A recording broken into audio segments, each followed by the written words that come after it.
Hi everyone, welcome back to another video from Editing Basics. In this video, we will be learning how to buy Alight Motion Pro. Before getting started, let me tell you that Alight Motion doesn't offer a one-time purchase for the Pro features. Instead, it functions on a subscription model. So here is how you can subscribe to Alight Motion Pro. Open the Alight Motion application, and if you haven't purchased Alight Motion Premium or Lite, simply go ahead and choose a plan. Select a weekly or yearly plan according to your budget, and then you can also enable the free trial option by tapping on the circle at the bottom. Once you are done selecting to Premium or Lite, go ahead and tap on Continue and then follow through the on-screen instructions. If you haven't already, you'll need to add a payment method.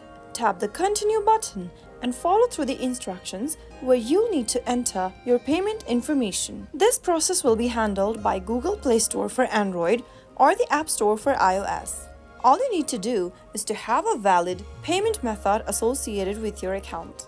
Once you fill in your payment information and tap on Done at the top right corner, you will be able to subscribe to Alight Motion Pro.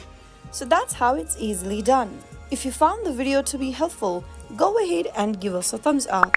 Don't forget to subscribe to the channel by hitting the subscribe button. Press on the bell icon so that you'll never miss another upcoming upload from us. I will be back again in the next video. Thanks for watching.